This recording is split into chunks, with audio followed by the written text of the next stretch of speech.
우리 예배 시작하겠습니다. 성도 여러분, 가을이 성큼 다가와 여러분 하늘을 보시면 정말 아름답다라는 생각이 많이 들지 않으십니까? 오늘도 우리는 함께 모이지 못하지만 온라인으로 함께 예배한다는 사실, 그래서 여러분 댓글로 지금 밴드에 들어오셔서 예배합니다 라는 댓글과 함께 우리 마음을 모아 이 시간 간절히 예배하며 나아가도록 하겠습니다. 우리 찬양하겠습니다.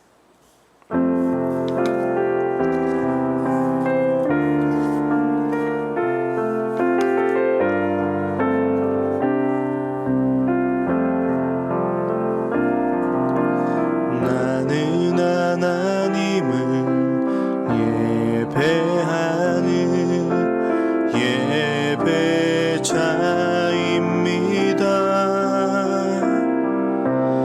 내가 서 있는 곳 어디서나 하나님을 예배합니다. 내 영혼 거룩한 은혜를 향하여 내 마음 완전한 하나님 향하여 이곳에서 바로 이 시간 하나님을 예배합니다. 나는 하나님을 예배하는 나는 하나님을 예배하는 예배자입니다. 내가 서 있는 곳 어디서나 하나님을 예배합니다. 내 영혼 거룩한 은혜를 향하여 내 마음 완전한 하나님 향하여 이곳에서 바로 이 시간 하나님을 예배하 내 영혼 거룩한 은혜를 향하여 내 영혼 거룩한 은혜를 향하여 내 마음 완전한 하나님 향하여 이곳에서 바로 이 시간 하나님을 예배하 이곳에서 바로 이 시간 하나님을 예배합니다.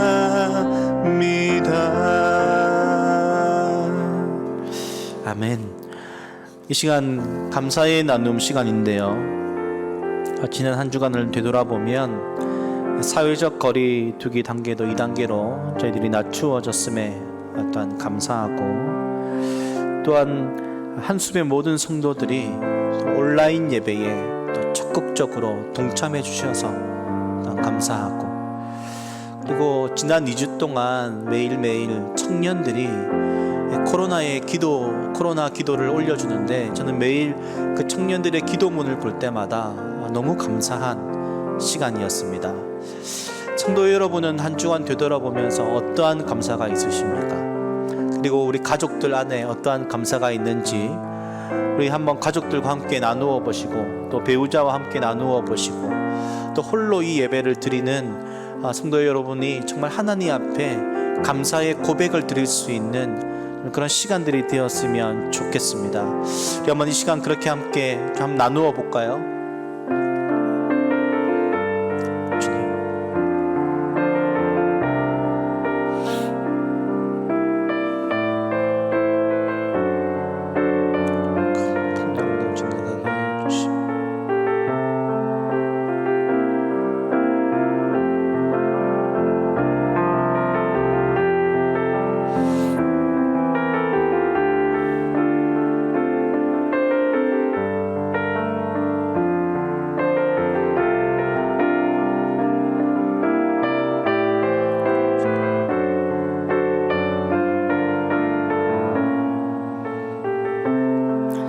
여러분, 이 시간에 그 감사의 마음을 모아서 우리 다 함께 우리의 신앙을 우리 함께 고백하도록 하겠습니다.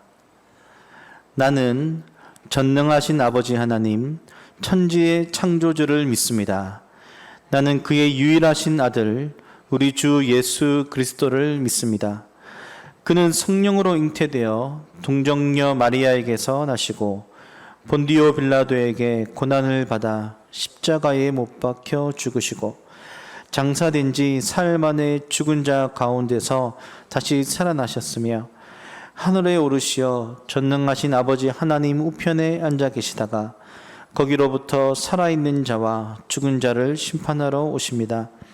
나는 성령을 믿으며 거룩한 공교회와 성도의 교제와 죄를 용서받는 것과 몸의 부활과 영생을 믿습니다. 아멘.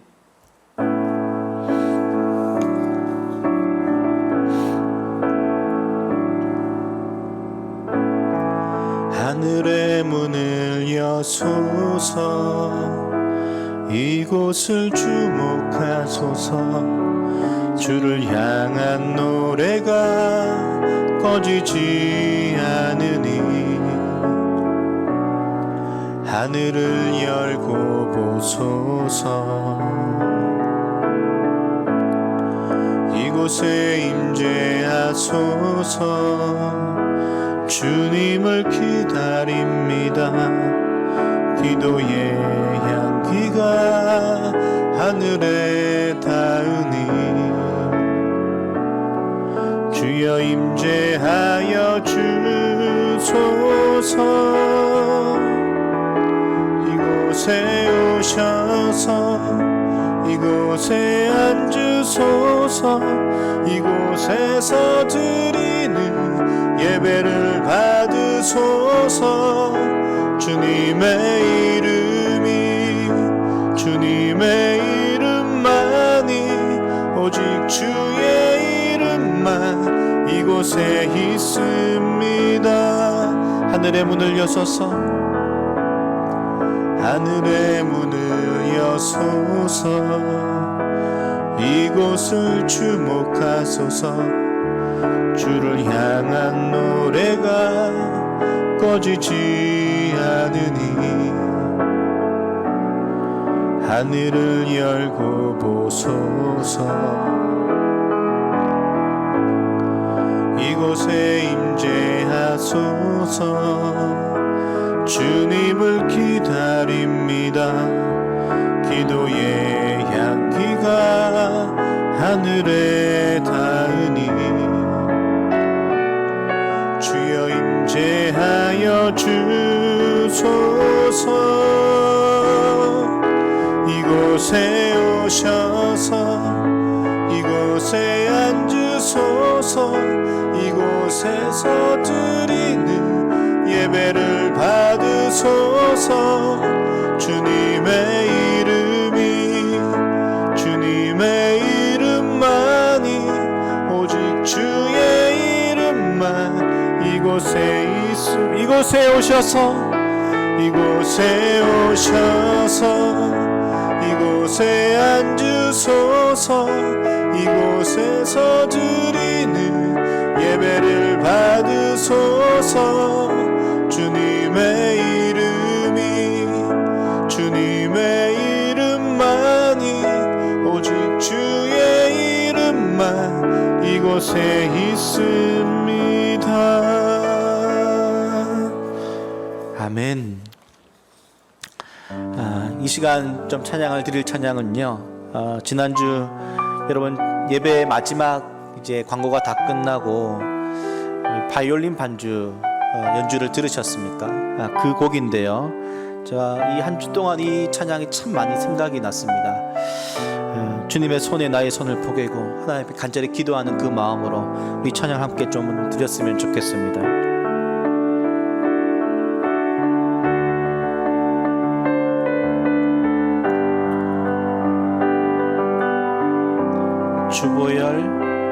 주보혈 날 정결케 하고 주보혈 날 자유케 하니 주 앞에 나 예배하는 이 시간 나의 모든 것을 주께 드리네. 주의 손 날 위에 찢기셨고 주의 발 날 위에 박히셨으니 이제는 내가 사는 것이 아니요 오직 주를 위해 사는 것이라.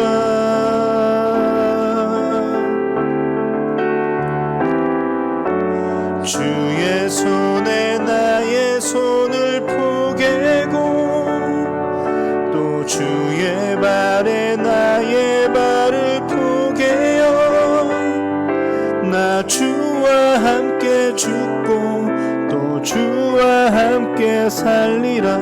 영원토록 주 위에 살리라. 주의 손에 나의 손을 포개고 또 주의 발에 나의 발을 포개어 나 주와 함께 죽고 또 주와 함께 살리라. 영원토록 주 위에 살리라. 주 위에 살리라. 우리 다시 한 번 더 처음부터 한번 다시 한번 찬양할까요? 주보혈 날 정결케 하고 아멘. 주보혈 날 자유케 하니 주 앞에 나 예배하는 이 시간 나의 모든 것을 주께 드리네. 주의 손 날 위에 찢기셨고 주의 발 날 위에 박히셨으니 이제는 내가 사는 것이 아니요 오직 주를 위해 사는 것이라.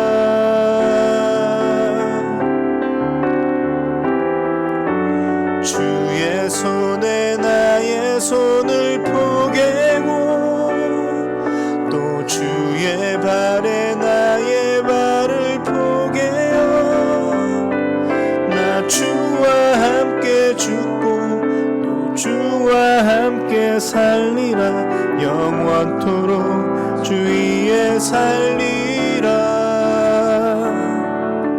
주의 손에 나의 손을 포개고 또 주의 발에 나의 발을 포개어 나 주와 함께 죽고 또 주와 함께 살리라.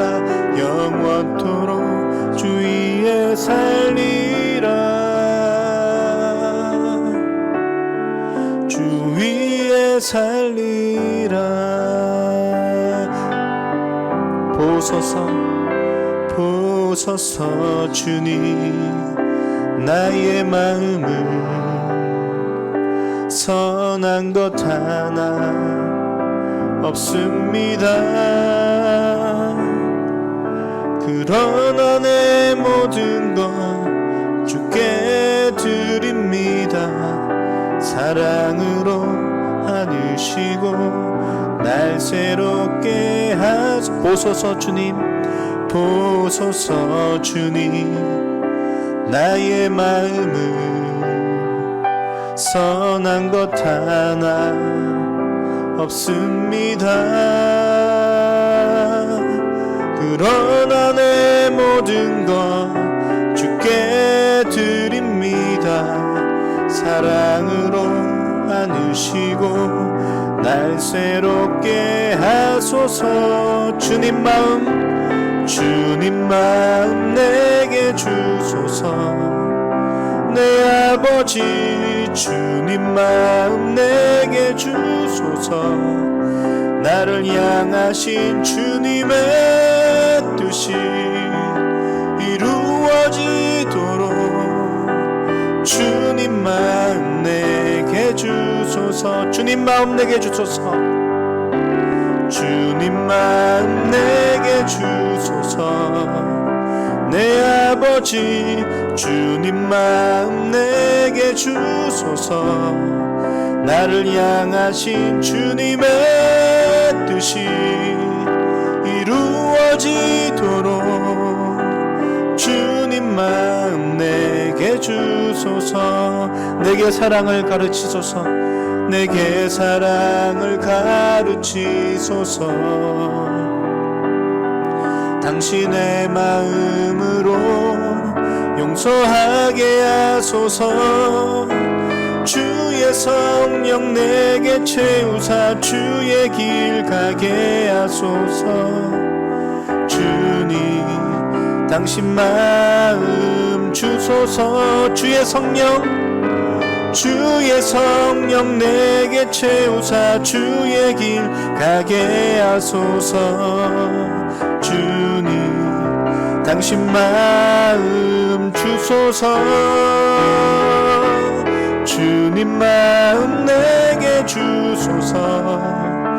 내 아버지 주님 마음 내게 주소서. 나를 향하신 주님의 뜻이 이루어지도록 주님 마음 내게 주소서. 주님 마음 내게 주소서. 내 아버지 주님 마음 내게 주소서. 나를 향하신 주님의 뜻이 이루어지도록 주님 마음 내게 주소서.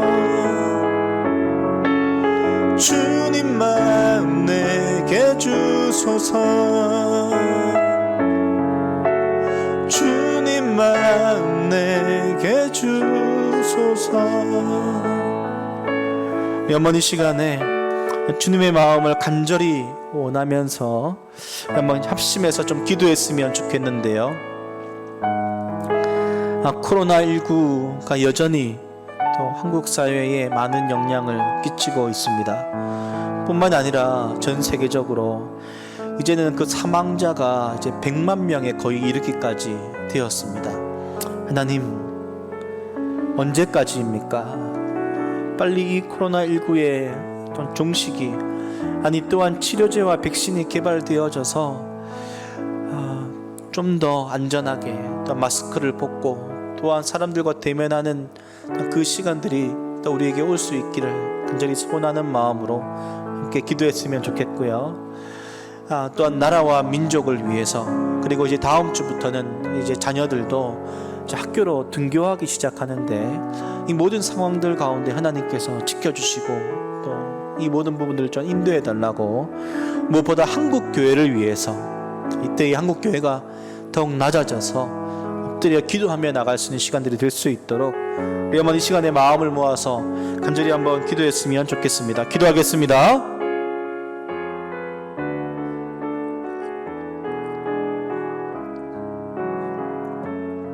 하나님 아버지,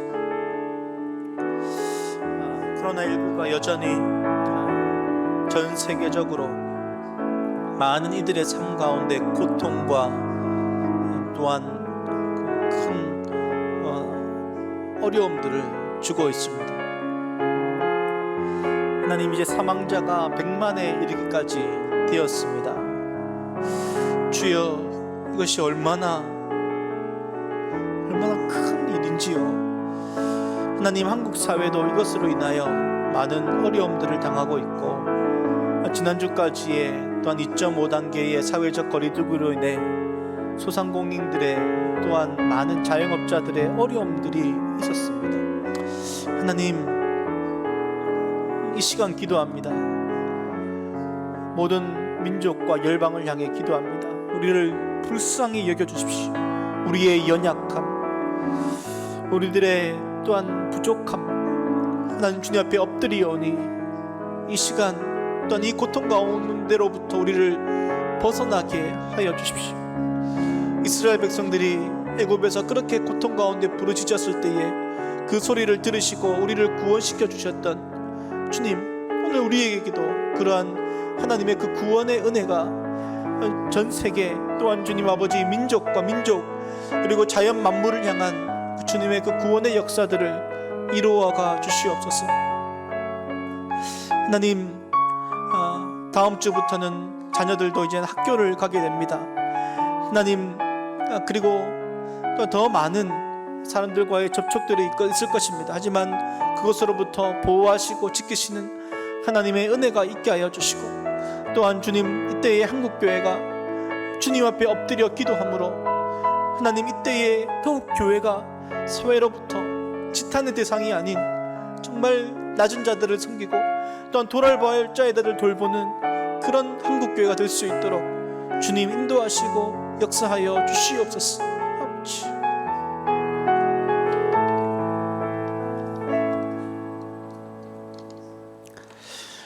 오늘은 코로나19를 위한 중보기도 115일차 주광진 형제의 기도입니다. 사랑과 공의의 하나님, 이 시간 잠잠히 눈을 감고 주님께 기도하기 원합니다. 주님, 저희는 지금 이전과 다른 삶을 살아가고 있으며 이전의 삶을 되찾지 못할 수도 있는 상황 속에 있습니다. 그로 인해 저희는 조금씩 두려워지고 있습니다. 저희는 감히 헤아릴 수 없습니다. 이런 상황조차 그리스도인으로서 흔들리지 않는 믿음을 가져야 하나 부족한 저희는 그저 현 상황이 어렵고 힘들기만 합니다. 과연 이 상황도 주님이 예비하신 길인가 하는 생각도 들곤 합니다. 그러면서 저희의 부족함과 나약함을 또 깨닫게 됩니다. 주님, 저를 포함해 많은 그리스도인들이 그리스도인으로서의 정체성을 보게 되는 시간이 되었습니다. 그로 인해 교인들끼리의 관계를 넘어 이웃에 대해 생각하는 시간을 가졌습니다. 그렇지만 주님, 부족한 저희는 이웃에게 상처를 주고 있으며 그 상처는 교회에 대한 비난이 되고 있습니다. 십계명을 통해 여호와의 이름을 망령되게 일컬지 말라고 하셨지만 부족한 저희의 행동이 십계명을 어기고 있습니다. 주님, 용서하여 주세요. 주님, 좁은 문, 좁은 길 가길 원합니다. 그리스도인으로서 참된 믿음 가지기 원합니다. 그렇지만 나약한 저희는 오늘도 넘어지고 있습니다. 그렇게 주님과 늘 함께하길 원합니다. 굳건히 담대히 나아가는 그리스도인이 되게 하여 주세요. 저희가 주님을 택한 것이 아닌 주님이 우리를 택하셨음을 잊지 않게 해주세요.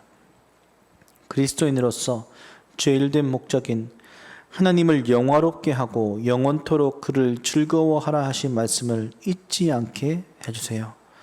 마지막으로 이 시간 또한 감사할 수 있는 믿음을 주세요. 감사합니다. 예수님의 이름으로 기도합니다. 아멘.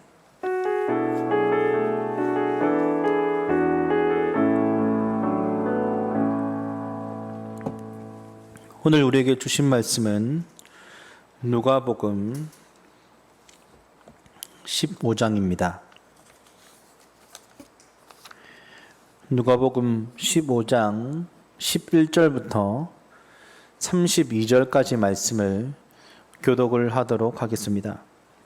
누가복음 15장 11절부터 32절, 제가 가진 신약 성경은 121페이지입니다.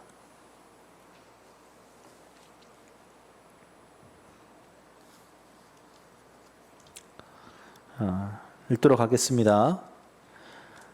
또 이르시되 어떤 사람에게 두 아들이 있는데 그 둘째가 아버지에게 말하되 아버지여, 재산 중에서 내게 돌아올 분깃을 내게 주소서 하는지라. 아버지가 그 살림을 각각 나누어 주었더니 그 후 며칠이 안 되어 둘째 아들이 재물을 다 모아 가지고 먼 나라에 가 거기서 허랑방탕하여 그 재산을 낭비하더니 다 없앤 후 그 나라에 크게 흉년이 들어 그가 비로소 궁핍한지라. 가서 그 나라 백성 중 한 사람에게 붙여 사니 그가 그를 들로 보내어 돼지를 치게 하였는데 그가 돼지 먹는 쥐염 열매로 배를 채우고자 하되 주는 자가 없는지라. 이에 스스로 돌이켜 이르되 내 아버지에게는 양식이 풍족한 품꾼이 얼마나 많은가. 나는 여기서 줄여 죽는구나. 내가 일어나 아버지께 가서 이르기를 아버지, 내가 하늘과 아버지께 죄를 지었사오니 지금부터는 아버지의 아들이라 일컬음을 감당하지 못하겠나이다. 나를 품꾼의 하나로 보소서 하리라 하고 이에 일어나서 아버지께로 돌아가니라. 아직도 거리가 먼데 아버지가 그를 보고 측은히 여겨 달려가 목을 안고 입을 맞추니 아들이 이르되 아버지, 내가 하늘과 아버지께 죄를 지었사오니 지금부터는 아버지의 아들이라 일컬음을 감당하지 못하겠나이다 하나 아버지는 종들에게 이르되 제일 좋은 옷을 내어다가 입히고 손에 가락지를 끼우고 발에 신을 신기라. 그리고 살찐 송아지를 끌어다가 잡으라. 우리가 먹고 즐기자. 이 내 아들은 죽었다가 다시 살아났으며 내가 잃었다가 다시 얻었노라 하니 그들이 즐거워하더라. 맏아들은 밭에 있다가 돌아와 집에 가까이 왔을 때에 풍악과 춤추는 소리를 듣고 한 종을 불러 이 무슨 일인가 물은데 대답하되 당신의 동생이 돌아왔음에 당신의 아버지가 건강한 그를 다시 맞아들이게 됨으로 인하여 살찐 송아지를 잡았나이다 하니 그가 노하여 들어가고자 하지 아니하거늘 아버지가 나와서 권한대 아버지께 대답하여 이르되 내가 여러 해 아버지를 섬겨 명을 어김이 없거늘 내게는 염소 새끼라도 주어 나와 내 보스로 즐기게 하신 일이 없더니 아버지의 살림을 청녀들과 함께 삼켜버린 이 아들이 돌아오매 이를 위하여 살찐 송아지를 잡으셨나이다. 아버지가 이르되 예, 너는 항상 나와 함께 있으니 내 것이 다 내 것이로되 이 내 동생은 죽었다가 살아났으며 내가 잃었다가 얻었기로 우리가 즐거워하고 기뻐하는 것이 마땅하다 하니라. 아멘. 시간 하나님 나라의 비유 이제 10번째 설교죠. 아버지 마음의 비유라는 제목으로 목사님 말씀 증거해 주시겠습니다.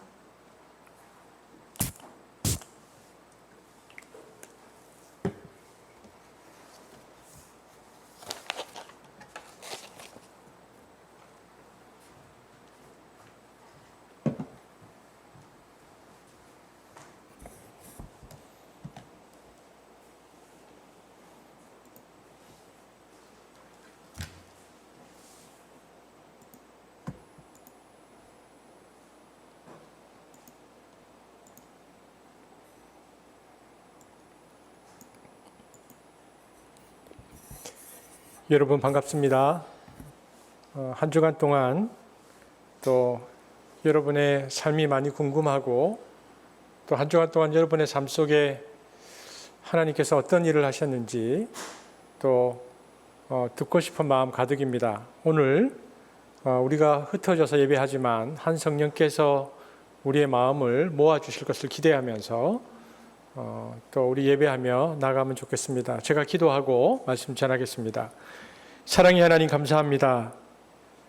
오늘도 주께서 우리에게 말씀하실 때에 우리가 이 말씀 앞에서 반응하게 하시고 또 우리가 이 말씀을 살아내게 하시며 또 우리 삶 속에 함께 하셨던 하나님에 대한 그 고백들을 또 우리가 드릴 수 있는 예배되도록 우리를 인도하여 주옵소서.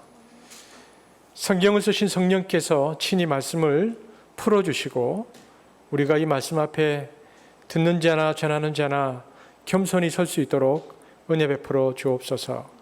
예수님 이름으로 기도합니다. 아멘. 하나님 나라의 비유 10번째 아버지 마음의 비유입니다. 우리가 잘 아는 비유이죠. 아버지와 두 아들이 살고 있었습니다.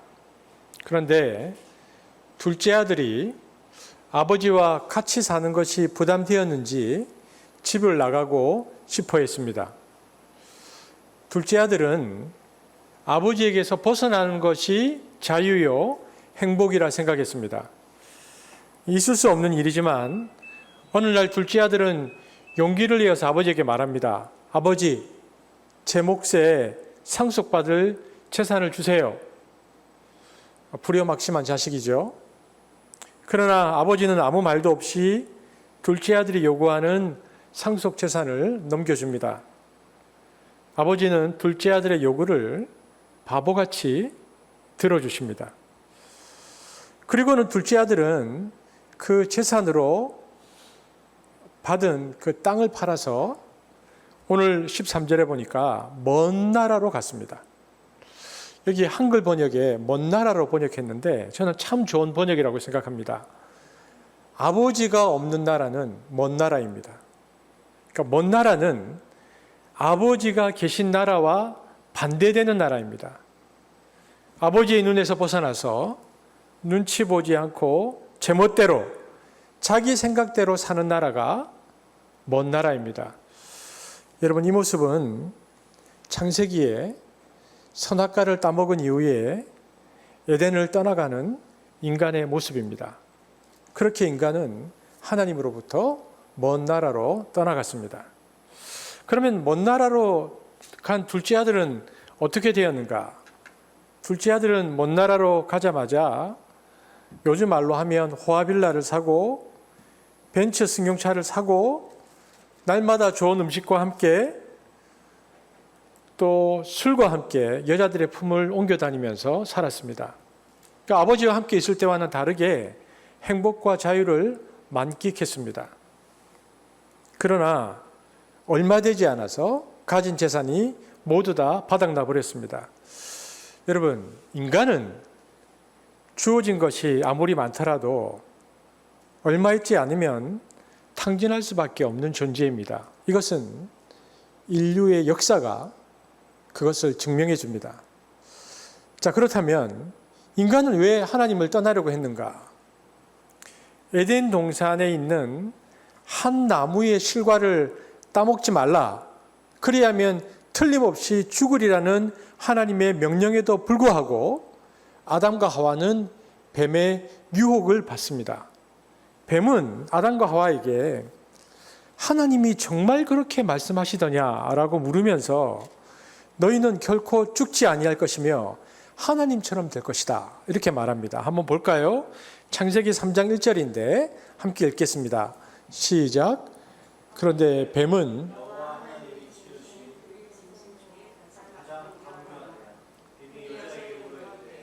하나님이 참으로 너희에게 동산 모든 나무의 열매를 먹지 말라 하시더냐.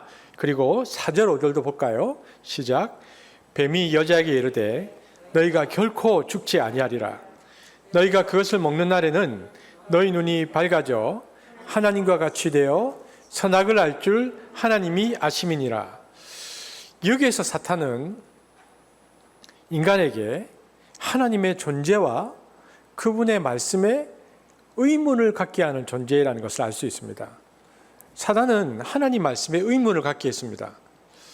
그리고 아담과 하와가 사단이 유혹하는 말을 듣고 나무의 열매를 따먹었을 때 사탄의 말대로 인간은 하나님처럼 되었습니다. 인간이 왕이 되었어요. 진짜 왕이 되었습니다. 왕이란 뭡니까? 자기 마음대로, 자기 멋대로, 자기 주장대로 사는 자유로운 존재입니다. 다시 말하면 인간이 창조주 하나님께로부터 독립을 선언하는 것입니다. 인간은 자기의 지혜, 자기의 힘, 자기의 시간 등 자기 속에 내재된 자원으로 자기의 생명과 행복을 추구할 수 있다는 환상 가운데 하나님께 의존하고 순종하는 것을 속박의 상태로 여기고 자기 뜻대로 자기 멋대로 살고자 하나님께 대항하여 독립을 선언합니다. 그래서 그들은 선악과를 따먹고 하나님이 되었습니다. 우주의 왕이 되었습니다. 이제 인간은 주체가 되었고 즉 자신의 인생의 주인이 되었고 자기의 의로 살아갈 수 있는 존재가 되었습니다. 여러분, 이것이 무엇입니까? 자기 중심입니다.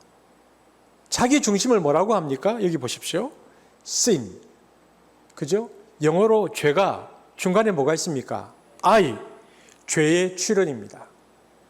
하나님으로부터 떠나서 내가 독립된 존재로 살겠다. 이것이 자기 중심인데 마침내 이것이 죄가 되었고 죄의 출현입니다. 여러분, 인간의 역사는 한마디로 하나님 없이 하나님으로부터 자유하려는 역사입니다. 여러분, 중세와 그리고 종교개혁을 거쳐서 그 이후에는 과학이 발달하고 그리고 종교가 타락하죠. 그러니까 르네상스와 그리고 인문주의를 지나면서 자유와 해방의 운동이 시작되었습니다. 자유와 해방 운동은 곧 권위의 폐지로 이해했습니다. 그래서 근대의 많은 철학자들은 하나님이 존재하는 한 인간은 자유롭지 못하다라고 생각했습니다. 종교라는 것은 하나님의 권위를 의미합니다. 그러니까 종교를 가진다는 것은 하나님에 대한 의존을 뜻합니다. 그래서 이러한 하나님에 대한 권위와 하나님에 대한 의존을 물리치는 것은 자유운동의 최후 목표인 것처럼 그들은 생각했습니다. 인간이 자유하기 위해서는 당연히 궁극적인 권위인 하나님으로부터 자유해야 한다라고 사람들은 생각했습니다. 여러분, 우리가 아는 칼 마르크스는 그래서 하나님을 어떻게 규정했냐면 하나님은 인간의 꿈이다 말했습니다. 이게 무슨 뜻이냐면 하나님은 실제적인 존재가 아니고 다만 인간의 꿈에 불과한데 그 꿈이 악몽이라는 겁니다. 그러니까 하나님을 악몽이라고 규정하고 하나님이 있는 한 인간은 의존적인 존재일 수밖에 없다. 이렇게 생각했습니다. 그러므로 인간의 해방은 이 의존을 물리침으로 인간의 한계를 제거할 때 비자유의 종말을 구할 수 있다라고 말했죠. 이러한 이유로 마르크스는 무신론을 자유의 기본 원리로 선포했습니다. 여러분, 한 번쯤 들어보셨을 텐데 프랑스 철학자 샤르트르도 인간이 절대적인 자유를 선포하고 또 인간을 절대적인 자유로운 존재라고 선포하면서 하나님이 없다라고 선언했습니다. 이렇게 몇 명의 유명한 근대 철학자들은 자유의 이름 하에 무신론을 주장했고요. 이것이 해방운동이다라고 생각했습니다. 그러나 이것은 해방운동의 끝이 아니었습니다. 여러분, 서구 문명에는 커다란 두 기초가 있습니다. 뭐냐면 하나는 그리스 로마 사상입니다. 그리고 또 하나는 헤브라이즘 혹은 기독교 사상이라는 이 두 기둥이 서구 문명을 이렇게 만들었습니다. 그런데 그리스 로마 문명은 강함과 아름다움을 강조했습니다. 로마 문명은 강함을, 또 그리스 문명은 아름다움을 강조했죠. 그런데 히브리 문명 혹은 그 뒤에 이루어진 기독교 문명은 강함보다는 사랑 혹은 은혜를 강조했습니다. 그런데 이 두 기둥이 이 서구의 문명을 이렇게 만들어 갔는데요. 이 둘 중에 그리스 로마의 강함을 더 추구해야 한다면서 19세기 말에서 20세기 초에 나온 철학자가 있는데 그가 바로 프레드릭 니체입니다. 이 사람은 오늘날 서구 문명이 이렇게 황폐하게 된 이유는 기독교 때문이라고 이야기합니다. 그래서 노년기 문명으로 들어선 서구 사회를 다시 새롭게 하는 길은 그리스 로마의 정신을 다시 부활시키는 것이다라고 이야기하면서 기독교를 폐지해야 한다고 말했습니다. 그래서 그가 쓴 책 중에 도덕의 계보라고요. 그가 이제 말년에 그의 노년에 쓴 책을 보면요, 도덕에는 두 계보가 있다고 말합니다. 하나는 그리스 로마의 도덕이 있고 하나는 기독교의 도덕이 있다. 그런데 그리스 로마의 도덕은 주인의 도덕이다. 그러니까 세계 강자들, 세상을 다스렸던 주인들의 도덕과 가치가 그리스 로마 도덕에 나타나고, 그리고 기독교 도덕은 당시의 노예의 도덕이라고 그가 구분했습니다. 그래서 그리스 로마 사람들, 즉 주인의 관점에서 보면 힘이 강할수록 좋은 것입니다. 그래서 힘이 강한 것을 예찬했죠. 강한 것이 선이다, 이렇게 말했습니다. 그러나 기독교는 힘이 강한 것을 선으로 예찬하지 않고 오히려 그것을 오만으로 또 나쁘게 평가했죠. 그러면서 오히려 겸손이나 가난함을 더 예찬했다고 니체가 말하고 있는데요. 로마인들은 강함과 부자를 덕으로 선포했는데 기독교와 예수는 가난과 겸손함을 오히려 강조했다는 겁니다. 그 책에서. 그래서 인간의 무력함이 오히려 하나님의 은총을 받는 길이다라며 무력함의 아름다움을 이야기했다는 것인데요. 그래서 인류의 역사를 보면 도덕이 주인의 도덕에서, 원래는 그리스 로마가 가졌던 그 강함과 아름다움을 추구했던 주인의 도덕에서 기독교 문명으로 넘어가면서 노예의 도덕으로 뒤바뀐 것이다. 그가 그렇게 주장했습니다. 그래서 20세기 초 그리고 19세기 말이란 우리가 잘 아는 것처럼 서구 문명이 이제 파괴될 때인데, 그래서 세기 말이라고 불렀는데요. 그 원인을 니체는 노예의 도덕이 들어섰기 때문에 세상이 이처럼 나이키해지고 붕괴했다라고 평가했습니다. 그래서 2000년간 서구 문명이 노예 문명에 의해서 파괴되어지고 있다면서 다시 주인의 문명으로 돌아가야 한다는 것을 그가 힘을 주어서 강조했습니다. 그래서 그가 한 그 말을 보면 제가 한번 읽어드리겠습니다. 니체가 이런 얘기를 했는데요. 우리들은 제일 먼저 노예의 권위, 즉 우리를 노예로 만든 주인 하나님을 없애버려야 했다. 인간이 신을 만들었다. 우리는 백성들을 노예로 만든 전제군주인 하나님을 없애버려야 했다. 그리고 우리는 모든 인간을 노예로 만든 최후의 권위, 즉 도덕률을 버려야만 했다. 여러분, 니체의 철학에 의하면 인간은 도덕률을 인정하지 않을 때 비로소 자유할 수 있다. 그가 그렇게 말했습니다.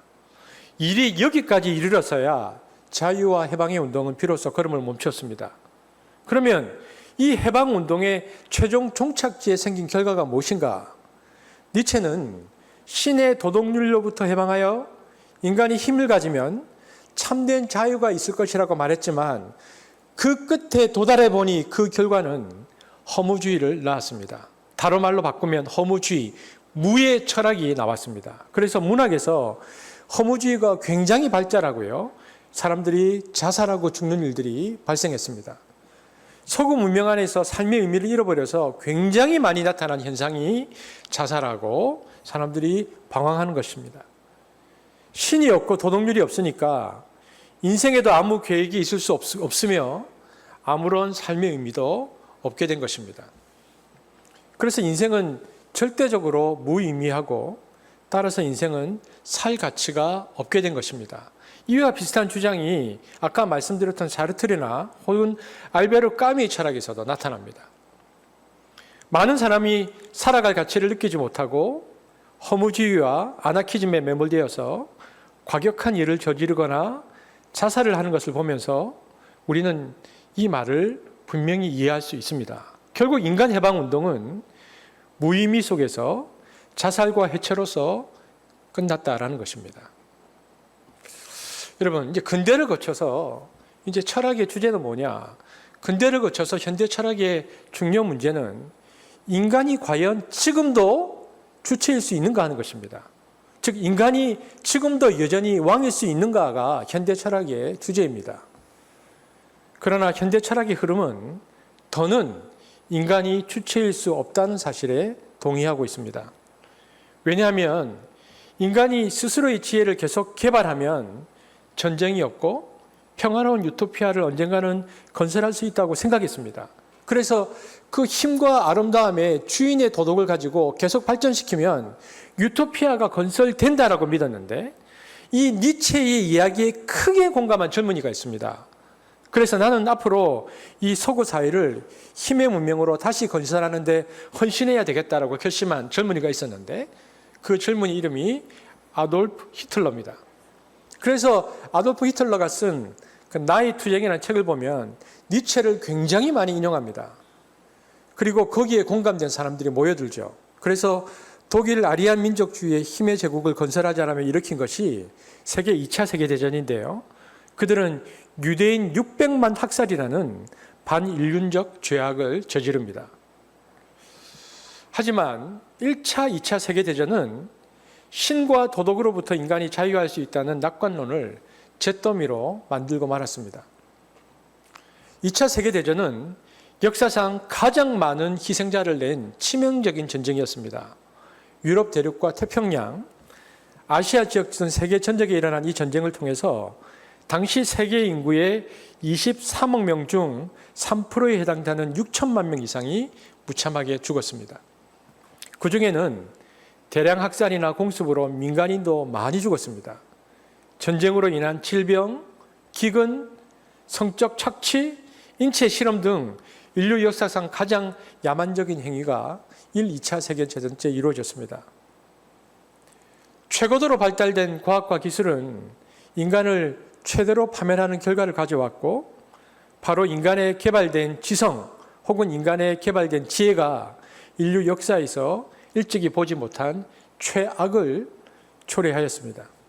그래서 두 세계대전은 인간 이성의 한계를 극명하게 드러내고 말았고, 인간의 근본 문제인 악과 고난을 이성으로 결코 해결할 수 없다는 것을 역사적으로 증명해 주었습니다.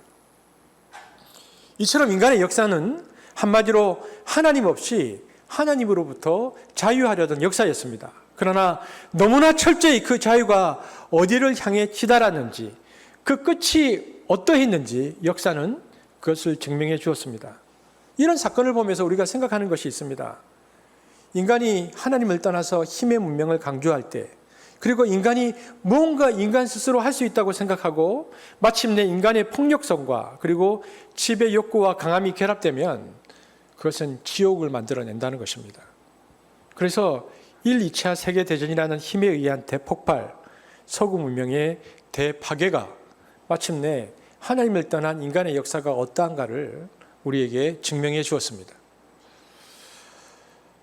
여러분, 성경을 보면 성경도 인간은 자유를 추구하는 존재다라고 말합니다. 그러나 그 자유는 근대 철학이 이야기하는 하나님으로부터의 자유가 아니라 하나님 안에서의 자유를 말합니다. 하나님이 인간에게 자유를 주는 범위 안에서만 자유한다는 말입니다. 그것이 에덴 동산 안에 선악과가 있는 이유입니다. 에덴 동산 안에 선악과가 있는 그것이 자유다는 것입니다. 그러나 인간은 선악과를 따먹고 신라곤을 경험했고 먼 나라로 갔고, 인류의 역사는 하나님을 떠난 인간의 추구의 자유는 그러한 결과를 낳았지만, 성경은 그래서 인류의 역사로 우리에게 다시 한번 증명해 주면서 우리에게 주어진 자유는 하나님께서 우리에게 주시는 자유의 범위 안에서의 자유다라고 말합니다. 요한복음 8장 32절 읽어볼까요? 있습니다. 시작. 진리를 알지니 진리가 너희를 자유케 하리라. 이 사상은 신약 성경이 말하는 자유 사상입니다. 그러니까 이 자유 사상은요, 결코 비의존적인 사상이 아닙니다.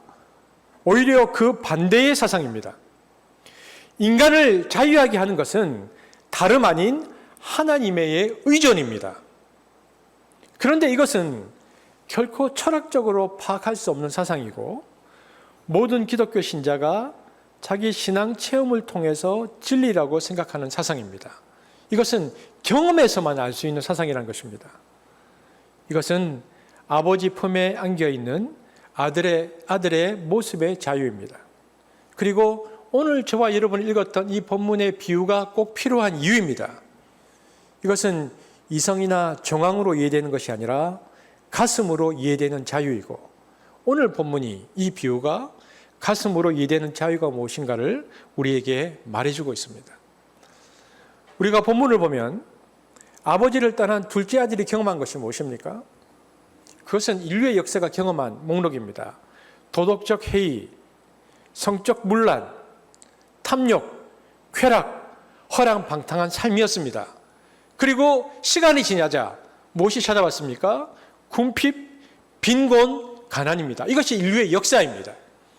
하나님 없이 살아왔던 인류의 역사에게 주어진 것들이 이런 것들입니다. 여러분, 그러나 오늘 본문이 말하죠. 아버지 나라에는 빈곤이 없었다. 그러나 둘째 아들은 먼 나라에서 빈곤을 경험합니다. 여러분, 아버지를 떠난 인간은 빈곤할 수밖에 없습니다. 아버지 없는 인간은 가난할 수밖에 없습니다. 그리고 근대를 거쳐서 현대 철학에도 말하듯이 아버지를 떠난 인간은 공허와 무의미를 경험합니다. 아버지를 떠난 사람은 끝없는 영적 방황을 경험합니다. 신을 해체시켜버린 근대 역사가 이것을 증명합니다. 얼마나 많은 사람이 영적 허기와 무의미와 허무와 외로움을 느끼며 살아가고 있습니까? 한마디로 기갈입니다. 아모스 8장 11절 함께 읽어볼까요? 시작. 주 여호와의 말씀이니라.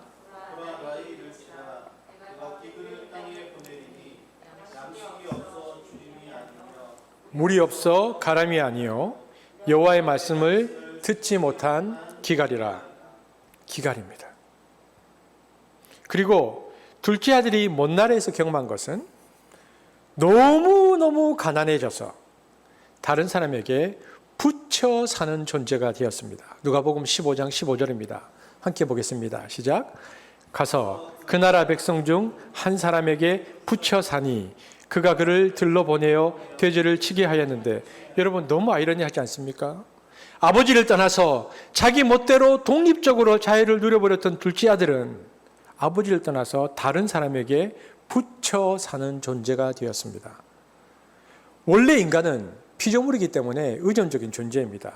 문제는 누구에게 의존하느냐 하는 것인데, 둘째 아들은 스스로 주체적인 인간으로 살아가려 했지만 결국 하나님을 떠나서 한 인간에게 붙여 사는 예속적 인간으로 전락합니다.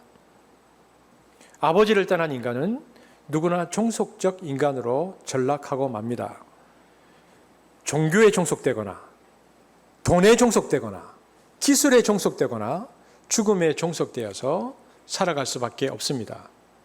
이도저도 아니면 사람과 새와 뱀과 돼지, 사자와 호랑이와 용과 해와 달과 바람과 강과 바다와 산과 나무까지도 그 모두를 신으로 모시며 거기에 붙여 사는 존재가 되고 맙니다. 로마서 1장 21절에서 23절, 인간이 이렇게 된다는 것입니다. 읽어보겠습니다. 시작. 하나님을 알되 하나님을 영화롭게도 아니하며 감사하지도 아니하고 오히려 그 생각이 허망하여지며 미련한 마음이 어두워졌나니 스스로 지혜 있대 하나 어리석게 되어 썩어지지 아니하는 하나님의 영광을 썩어질 사람과 새와 짐승과 기어다니는 동물 모양의 우상으로 바꾸었느니라. 이렇게 붙여 사는 존재인 인간이 이렇게 되고 말았다고 사도 바울이 로마서에서 우리에게 설명해 주고 있습니다. 아버지를 떠난 아들이 경험한 것은 도덕적 해이, 성적 문란, 탐욕, 쾌락, 허랑방탕한 삶, 궁핍, 빈곤, 가난, 그리고 공의와 무의미, 그리고 다른 사람에게 붙여 사는 존재가 되었습니다. 여러분, 그런데 그뿐입니까? 아닙니다. 오늘 보면 둘째 아들이 먼 나라에서 경험한 것은 돼지를 치고 이제는 돼지가 먹는 음식조차도 제대로 먹지 못하는 신세가 된 것입니다. 돼지는 당시 유대인들에게 혐오 동물이었습니다. 만져서도 안 되는 동물이었죠.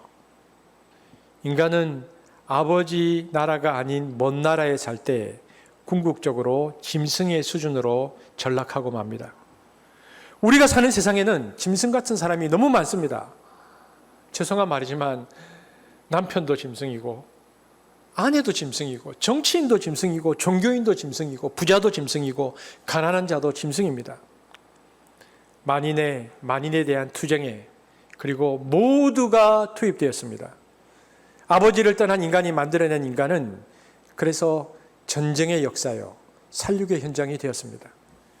이기심을 넘어서 이제는 잔인성을 아주 고스란히 드러내는 인간의 모습이 나옵니다.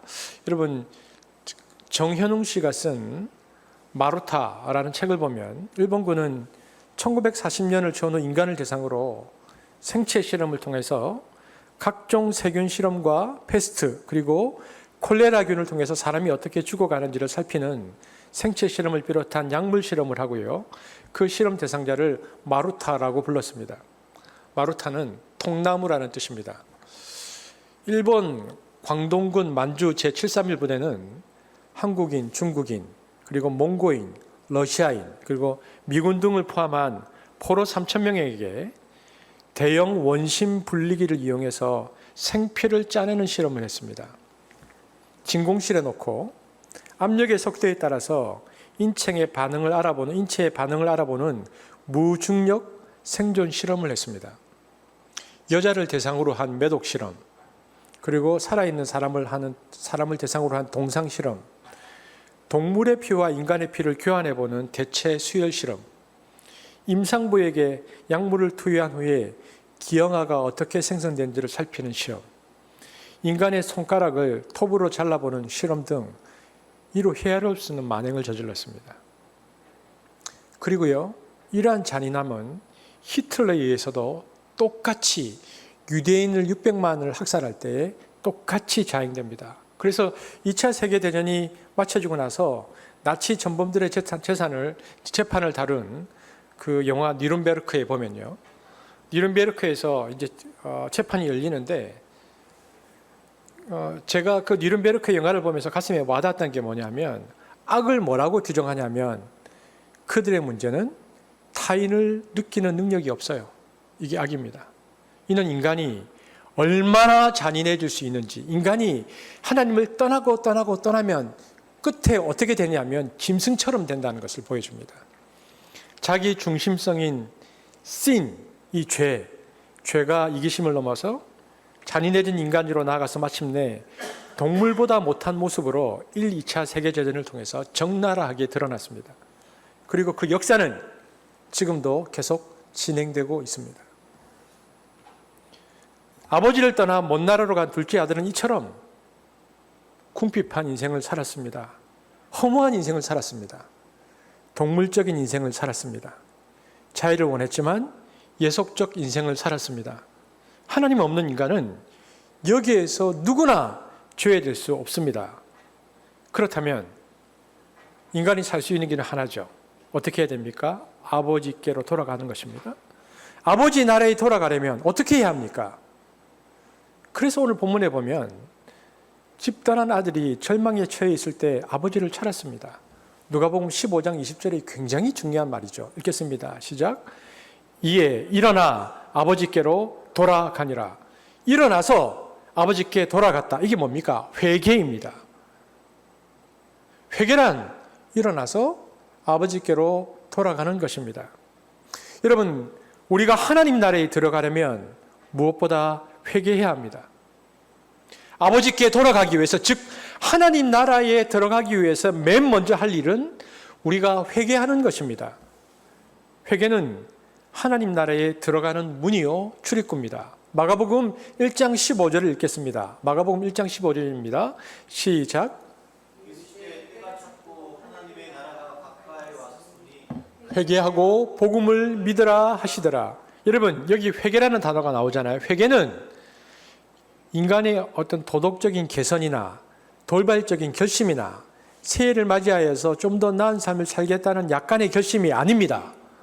마가복음 1장 15절에서 우리에게 말하고 있는 회개는 무엇입니까? 이것은 총체적, 근본적, 전인적, 그리고 자발적인 순종의 회심입니다.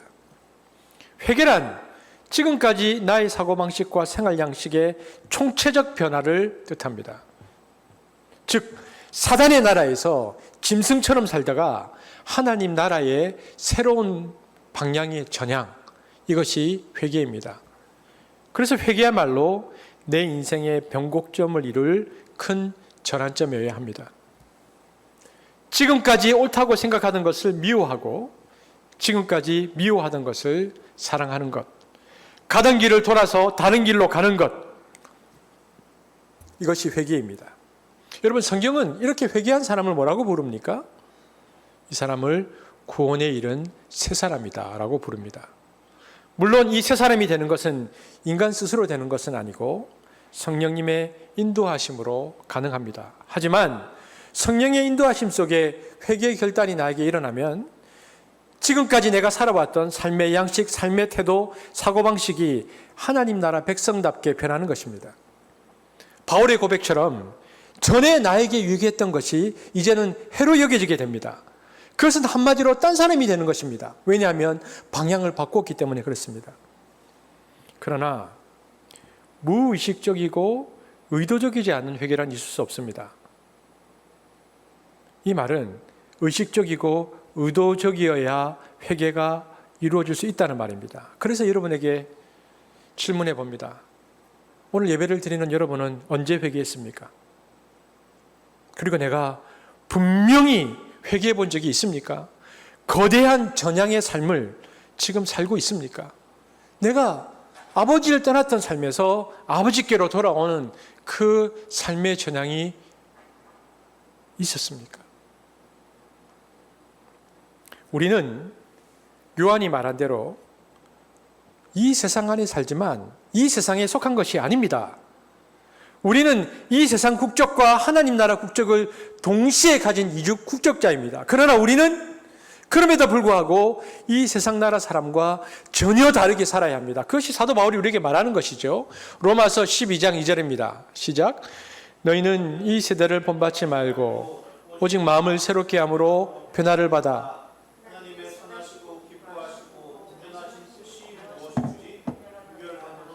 우리는 이 세상 나라에 적응하여 사는 것이 아니라 이 세상 나라를 본받지 말고 상대화시켜서 살아가야 합니다.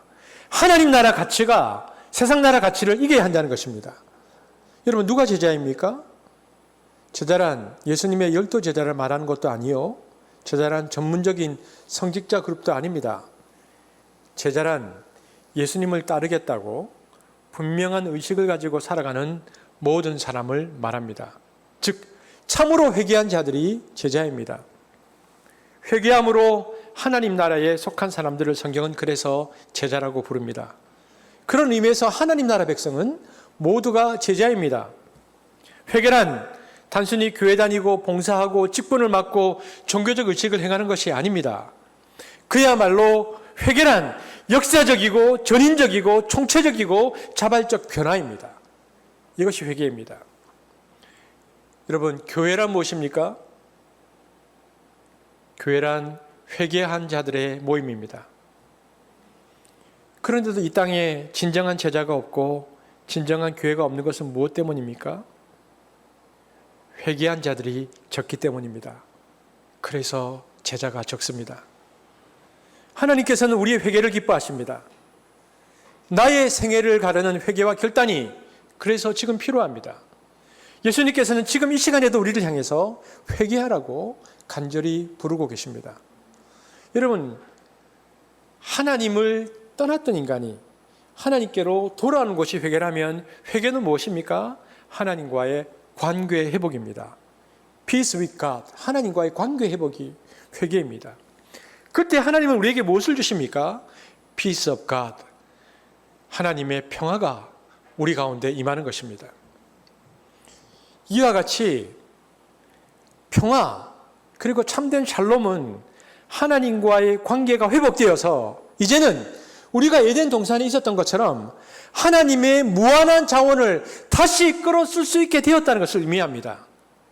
그래서 인간의 참된 자유는 피조물의 제한성을 부인하는 것이 아니라 그것을 받아들이고 하나님의 무한한 자원에 의존하고 순종하는 데 있습니다. 여러분, 오늘 우리가 성경 본문 말씀을 읽었는데요. 20절부터 24절까지 이야기를 보면 탕자가 고향으로 돌아옵니다. 그런데 탕자가 고향으로 돌아온 동기가 무엇입니까? 예수님은요, 그것이 철저히 아버지 때문에 돌아왔다고 말하고 있습니다. 우리가 성경을 한번 같이 읽어보겠습니다. 이에 일어나서부터 함께 읽겠습니다. 아버지 때문에 탕자가 고향으로 돌아왔다는 강조점입니다. 시작. 이에 일어나서 아버지께로 돌아가니라. 아직도 거리가 먼데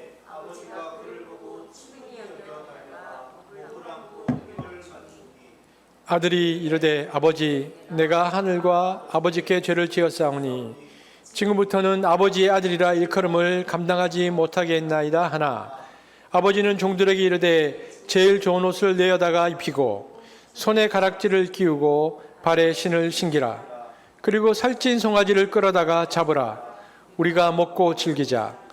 이 내 아들은 죽었다가 다시 살아났으며 내가 잃었다가 다시 얻었노라 하니 그들이 즐거워하더라. 여러분, 프랑스 작가 중에 앙드레 지드가 있습니다. 프랑스 작가 중에 앙드레 지드가 1907년에 발표한 소설이 있는데요. 그 소설의 제목이 돌아온 탕자입니다. 이 돌아온 탕자를 보면 성경에 없는 이야기를 앙드레 지드가 작가적 상상력을 발휘해서 덧붙여 놓은 것이 있습니다. 그 부분이 굉장히 묘한 의미를 주는데요. 여러분 꼭 앙드레 지드의 이 돌아온 탕자를 한번 여러분 보실 수 있으면 좋겠습니다. 근데 이 앙드레 지드의 그 덧붙임은 이 비유의, 오늘 우리가 읽었던 이 비유의 핵심을 찌르는 덧붙임입니다. 덧붙임의 내용에 이런 말이 있습니다. 집에 돌아와서 이제 작가가 상상해서 쓴 거죠. 아버지와 아들이 대화를 합니다. 그런데 아버지가 탕자에게 묻습니다. 너는 도대체 왜 나를 근데 떠났던 거니? 이렇게 묻습니다. 아버지가 궁금해했죠. 그러니까 아들이 이렇게 대답합니다.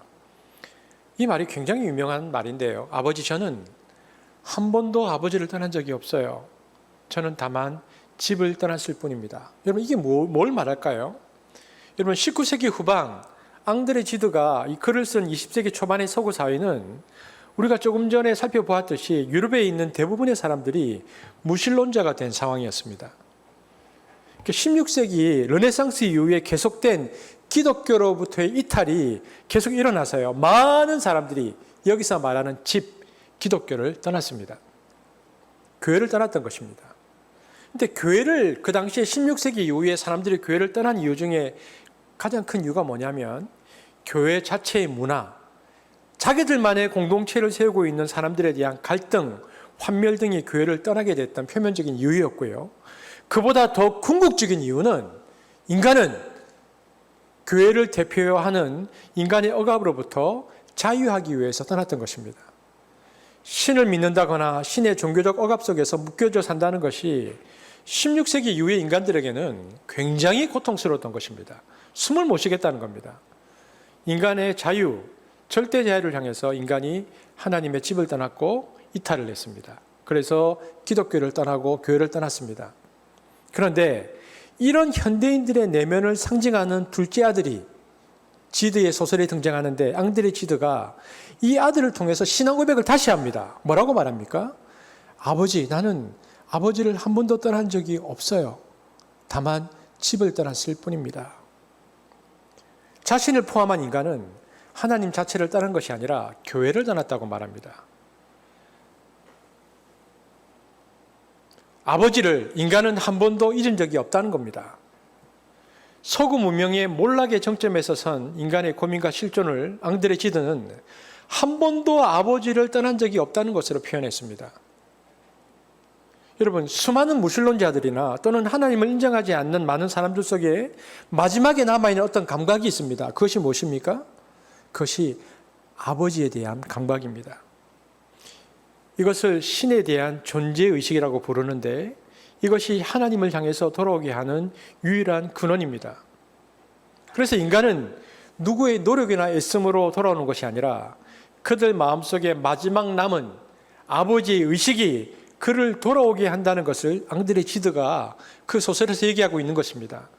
앙드레 지드는 당시 프랑스 캐톨릭 교회 다니면서 굉장히 많은 갈등을 느낍니다. 그래서 평생 교회를 안 나갑니다. 그러나 이렇게 돌아온 탕자의 이야기를 쓰고 마지막 죽으면서 그가 쓴 최후의 수필집의 이름은요, 아멘입니다. 그러니까 앙드레 지드는 자기가 집 나간 탕자라는 의식이 있고요. 그러나 나는 죽을 때까지 집으로는 못 따라갔지만 여전히 아버지에 대한 기억을 갖고 아버지를 잊지 않고 살았다는 현대인의 종교적 무의식을 그 소설을 통해서 이끌어내고 있습니다. 이 앙드레 지드의 해석이 오늘 비유의 핵심하고 같습니다. 예수님의 비유 속 집을 나간 탕자의 마음속에 누가 늘 있었는가? 아버지의 존재가 있었다는 것입니다. 그는 집을 떠났지만 그러나 한 번도 아버지를 잊은 적이 없다는 것입니다. 그러므로 오늘날 너무나 무신론이 팽배한 시대에 살고 있지만 무신론이 팽배한 정점에 살면서도 현대인의 깊은 내면을 들여다보면 이러한 의식이 있다는 것을 우리는 알아야 합니다. 둘째 아들은 평소에는 자기의 욕망과 도취 속에서 그냥 아버지를 잊어버리고 살았죠. 하지만 그가 모든 쾌락을 다 누린 후에 기갈과 벌거벗음과 허무함 속에서 그에게 마지막 남아있던 것은 아버지와 함께 있었던 풍성함에 대한 기억이었습니다. 그래서 오늘 17절에 보면 나오는데요. 아, 그래, 우리 아버지는 평소에도 그 하인들한테도 얼마나 넉넉하게 잘해주었는가. 아버지와 함께 있는 품꾼들은 아버지의 사랑 때문에 풍족한 이들이 얼마나 많은가. 그런데 나는 여기서 굶어 죽게 되었구나. 그는 아버지의 넘쳤던 사랑에 대한 기억을 가지고 돌아갈 용기를 냅니다. 아들은 보았겠죠. 우리가 작가적 상상력을 발휘하면 아버지로부터 독립을 선언하고 아버지를 떠나던 그날에도 동구박까지 쫓아와서 그 아들이 사라질 때까지 아버지는 그 아들의 모습을 보고 있었을 것입니다. 그 아들도 아버지가 자기의 모습을 보고 있다는 것을 알고 떠났을 것입니다. 그리고 시간이 지나 그는 동구박같이 쫓아나와서 떠나는 자기를 마지막까지 바라보고 있던 그 아버지의 모습이 그에게 다시 아버지를 향해서 돌아갈 수 있는 유일한 힘이 되었습니다. 가자. 아버지에게 가자. 여러분, 오늘 교회를 떠나고 하나님을 떠났다고 생각하는 사람들을 하나님께 돌아오게 하는 유일한 힘은 무엇일까요? 아버지를 기억나게 하는 것입니다. 저와 여러분이 하나님을 떠난 사람들 혹은 교회를 떠났다고 생각하는 사람들에게 여전히 하나님은 당신을 사랑하고 있다는 사랑의 메시지를 전달해 주는 존재라면 그들은 우리를 통해서 아버지에 대한 기억을 돌이킬 수 있을 것입니다. 그래서 아버지의 마음을 드러내는 사람으로 살아가는 것, 이것은 매우 중요합니다. 여러분, 하나님의 선교는 어떤 시스템이나 어떤 노력이나 사업이나 선한 일을 한다고 되는 것이 아닙니다. 그것은 그냥 접촉점일 뿐입니다. 여러분, 교회는 NGO가 아닙니다. 교회는 NGO 이상의 무엇이어야 합니다. 그러면 그것이 무엇입니까?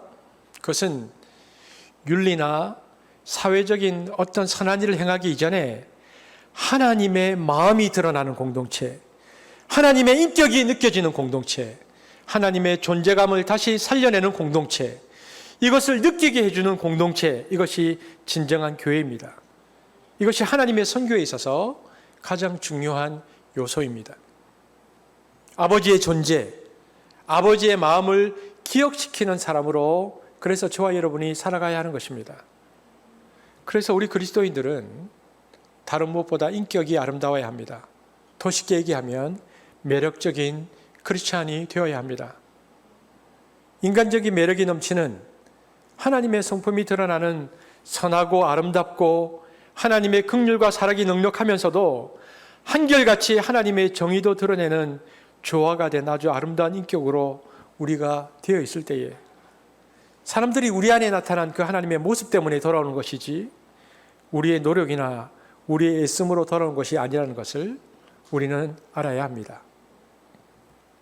그러므로 우리 모두가 하나님 아버지의 성품을 닮은 매력적인 인간이 되는 것, 그것은 크리스찬에게서 매우 중요한 덕목입니다. 이렇게 아버지가 그 아들의 귀향의 동기였다는 것을 오늘 본문에서 알 수 있습니다. 근데 아버지께 돌아오기 직전에 그럼 아들의 모습은 어땠는가? 어디까지 갔을 때 아들이 이제 아버지께 돌아가기로 결심했는가? 16절이죠. 본문 속의 탕자는요, 마지막에 돼지 지엄 열매로 배를 채우는 존재가 됩니다. 주석가들이 이것을 어떻게 주석했냐면 세상 지식과 도덕과 물질과 쾌락은 결국에는 돼지 지엄 열매에 불과하고 인간의 영적 굶주림을 결코 해결할 수 없다. 이렇게 주석했습니다. 이것을 전도서에서는 하나님은 사람의 마음속에 영혼을 사모하는 마음을 주셨다. 전도서 3장 11절에서 그렇게 말했습니다. 이것을 종교적 본능이라고 말합니다. 영혼을 사모하는 마음. 여러분, 그래서 요한 칼빈은 하나님은 사람의 마음속에 하나님만이 채울 수 있는 빈 공간을 두었다라고 얘기했고요. 우리가 잘 아는 파스칼은 이 구절을 가지고 칼빈이 말했던 이 구절을 가지고 묵상을 해서 그의 팡세에서 칼빈의 이 말을 가져와서 뭐라고 말했냐면 하나님이 만든 빈 방은 오직 하나님만으로만 채울 수 있다라고 그가 그의 팡세에서 말했습니다. 그런데 여러분, 인간은 하나님 대신 다른 걸 자꾸 채운다는 것입니다. 자꾸 지엄 열매를 먹습니다. 가장 집착하는 것은 돈입니다. 돈으로 채우려 합니다. 삶의 갈등도 돈이 많으면 해결될 수 있고 그 공간을 꽉 채워줄 수 있다고 믿습니다. 어떤 쾌락, 어떤 자아 실현과 같은 것으로 인간의 행복이 가능하다고 생각해서 자꾸자꾸 그것을 채우려 합니다.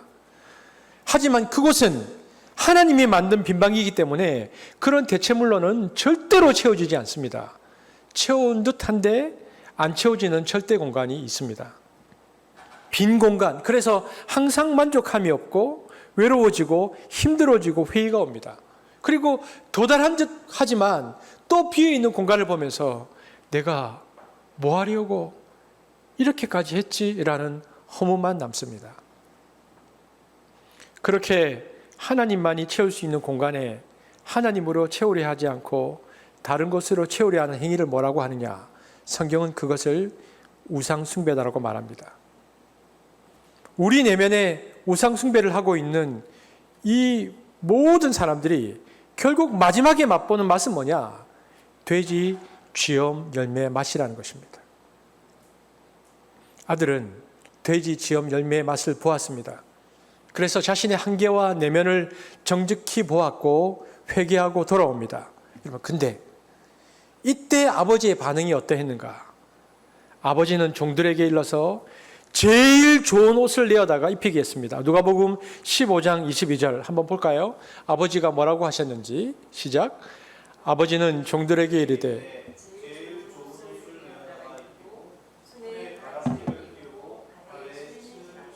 제일 먼저 아버지는 옷, 여기서 옷은 스톨레인데요. 이것은 온몸을 가리는 긴 옷을 말합니다.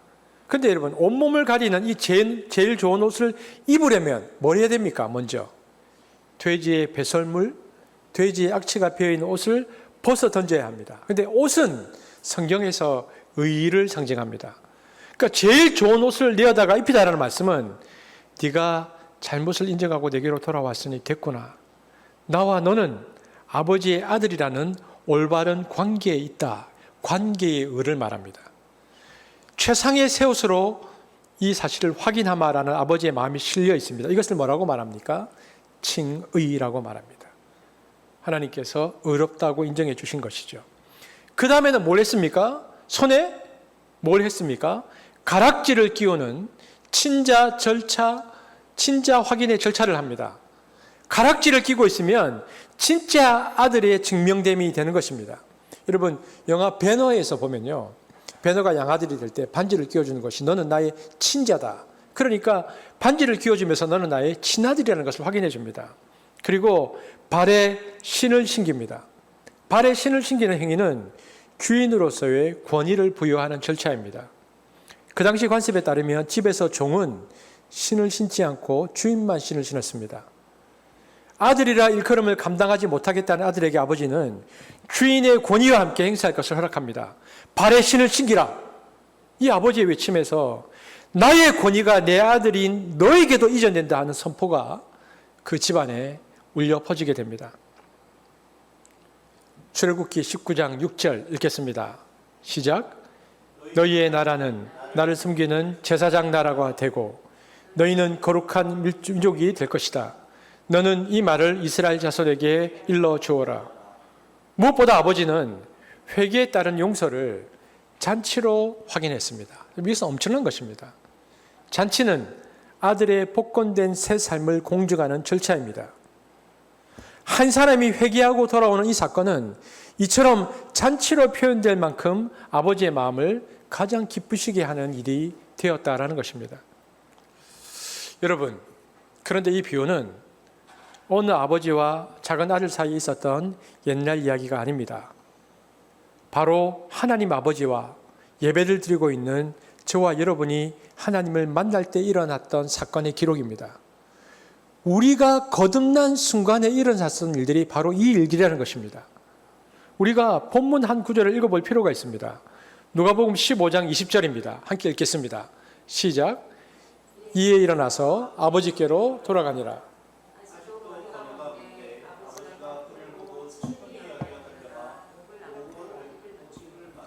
보십시오. 아들이 돌아오는데 아버지께로 아들이 자기 힘으로 돌아오지 못합니다. 돌아오긴 돌아왔는데 뭐라고 되어 있습니까? 아들과 아버지 사이에 마지막 절대적 거리가 있습니다. 이것을 거리가 먼데, 옛날 성경에는 상거가 먼데라고 표현했습니다. 아들이 돌아왔는데 아버지와 아들 사이에 좁혀지지 않는 절대적 거리가 있었다. 서로의 거리가 멉니다. 그런데 여러분, 이 거리를 좁힌 사람이 누구입니까? 아들이 아닙니다. 아버지입니다. 아버지는 날마다 동구 밖에서 지평선을 바라보고 있었습니다. 아버지는 둘째 아들이 집을 나간 날부터 하루도 빠지지 않고 기다렸습니다. 그러던 어느 날 저 지평선 너머 끝자락에서 하나의 점이 나타나는데 점점 윤곽이 커지는 것입니다. 아버지는 그 사람이 자기 아들인 것을 직감합니다. 이 노인네가 눈이 좋았겠습니까? 노안이 와서 누군지도 모를 텐데도 직감적으로 압니다. 아들이다. 가까이 와서 보면 몰골이 형편없어서 다른 사람은 못 알아볼 판입니다. 그런데도 아버지는 압니다. 아들이다. 아직 서로 거리가 멉니다. 돌아오고 있지만 아들도 저 멀리 보이는 그 무엇인가가 아버지인지 잘 모릅니다. 그런데 아들을 먼저 발견하고 달려온 사람이 누구인가? 아버지라고 말합니다. 누가복음 15장 20절 다시 볼까요? 시작. 이에 일어나서 아버지께로 돌아가니라. 아직도 거리가 먼데 아버지가 그를 보고 측은히 여겨 달려가 목을 안고 입을 맞추니 아버지는 아들을 향해 달려갔다라고 말합니다. 헬라어는 이 부분에서 드라모온이라는 단어를 쓰고 있는데요. 이것은 그냥 달리는 것이 아니라 경기장에서 다람질할 때 사용하는 단어입니다. 누가는 단어를 주의 깊게 고르는 교육을 잘 받은 사람이죠. 그가 이 단어를 사용함으로 강조하고픈 메시지가 있습니다. 그것은 단순히 느리게 터널거리면서 걷는 것이나 속보 정도가 아니라 문자 그대로 경주, 레이스하듯 달렸다라고 말하는 것입니다. 여러분, 중동에서 그의 나이와 지위에 있는 사람이 어떤 나이와 지위에 있는 사람은요, 온전히 천천히 위험 있게 걷습니다. 25세를 넘긴 사람은 어떤 사람도 마을에서 뛰지 않습니다. 옛날 우리나라 양반이 뛰지 않았던 것과 똑같습니다. 그러나 지금 아버지는 길을 따라서 뛰어내려갑니다. 그러면 그렇게 하려면 10대들처럼 그의 긴 겉옷에, 그 당시 유대인들이 입고 있었던 긴 겉옷의 앞자락을 손에 쥐어야 뛸 수 있습니다. 이렇게 하면 다리가 다 보이는데요. 그 당시 문화로는 굉장히 창피스러운 것입니다. 존경스러운 마을 어른이 공공연히 체면에 성상가는 행동을 하는 것을 보면서 마을 사람들도 저게 뭐야? 라면서 아버지를 뒤따라 따라뜁니다. 이 모든 행동은 당시 문화에 볼 때에 아버지에게 엄청난 수치와 고통을 줄 정도로 수치스러운 자세인데요. 하지만 아버지는 그 자세를 멈추지 않습니다. 아버지가 아들에게 그렇다면 그 자세로 뛰어가게 한 동기는 무엇인가? 오늘 성경에 보니까 다름 아닌 측은히 여김이라고 말하고 있습니다. 아버지가 그를 보고 측은히 여겨. 그는 아들이 마을로 들어오면 마을에서 당할 일을 알고 있었습니다.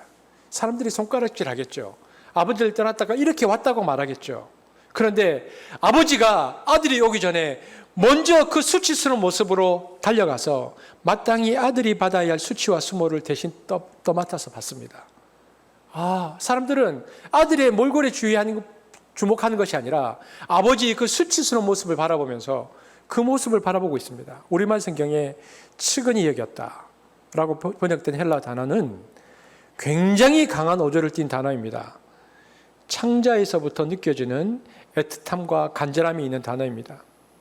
아버지는 거짓처럼 누더기를 걸치고 나타난 아들을 보자마자 위장과 창자가 쥐어 짜지는 고통을 느낀 것입니다.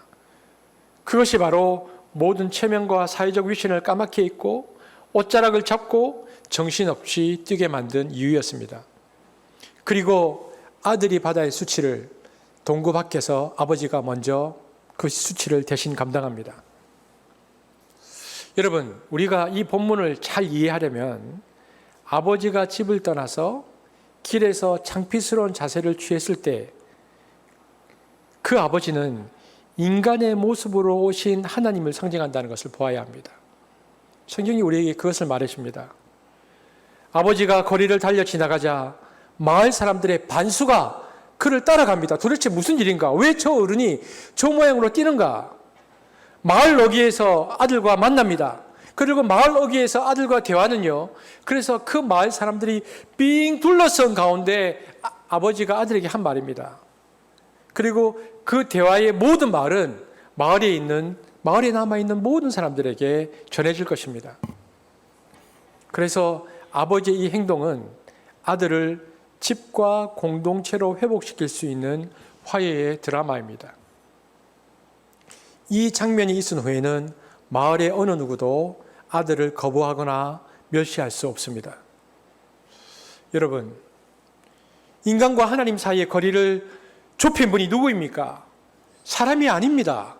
마지막 거리, 그 절대적인 거리, 인간이 결코 자기 노력으로, 자기 의로는 도저히 좁힐 수 없는 그 거리, 그런데 그것을 좁혀주신 것은 하나님입니다.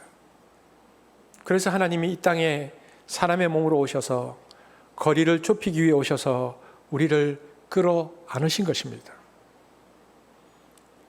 그래서 그 절대적인 거리 앞에서 인간의 절망, 그리고 인간의 한계를 보여주는 것이 상징이 탕자의 발이죠.